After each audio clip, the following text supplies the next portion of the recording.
تو گمراہی کہاں ہوتی ہے؟ اپنے اندر. نیکی کہاں؟ اپنے اندر. شکل کہاں نظر آتی ہے؟ اپنی. دنیا کا آئینہ.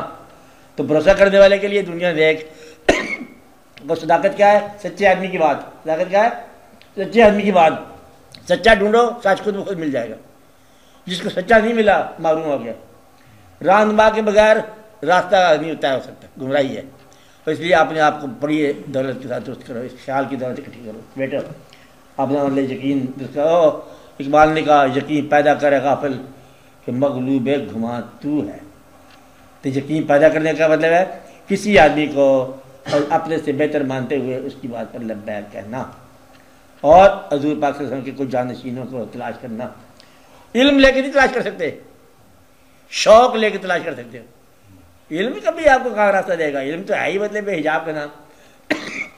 علم سفر نہیں کرتا، علم تبصرہ کرتا ہے. کیا کرتا ہے بھائی صاحب؟ تبصرہ کرتا ہے.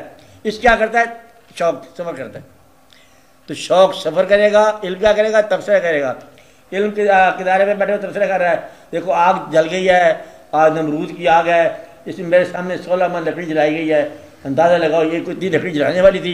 ایک ابراہیم علیہ السلام کیا کرے گا؟ مطلب نہیں ہو سکتا بات. وہ بھی تبصرہ کر رہا ہے. اس نے دیکھا جائے گا.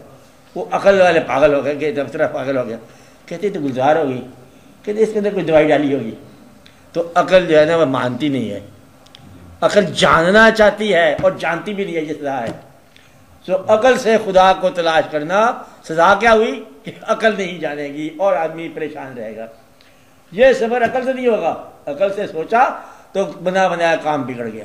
کیا کہا؟ سوچا تو بنا بنایا کام بگڑ گیا. اور یہ چیز سوچنے والی بات نہیں ہے. اور جب عقل تمہاری شوق کے تابع ہو جائے تو زندگی اور موت دونوں برابر ہوگی.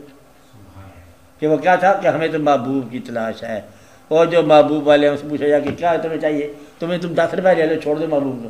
وہ کہتا ہے 11 روپئے تو ہی لے لے، تو محبوب کے پاس جانے دو. اب وہ کیسے مانے؟ اس لیے تم نے محبوب کو چھوڑ دیا. تو محبوب کو چھوڑنے سے یہ سزا مل جاتی ہے.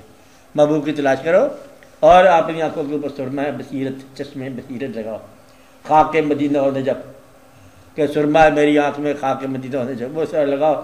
یہ خالی نام نہیں ہے مدینہ و نجف کہ حضور غوث پاک ہے تو یہ والے مولا علی ہیں. یہ لفظ نہیں ہے سارے کہ کیا ہے؟ لفظ نہیں ہے ساری کائنات. اگر یہ لفظ ہے تو تمہارے پاس ہے کیا؟ اس کو نکال دو، الفاظ کو نکال دو. علم والے بھی الفاظ نکال دو، کتابیں بھی نکال دو، ماضی سارا نکال دو، تو تمہارے پاس کیا رہ گیا؟ پاگل ہو جاؤ گے، پاگل ایک دم. تم کیا ہو؟ تم صرف یادوں کا انجام ہو.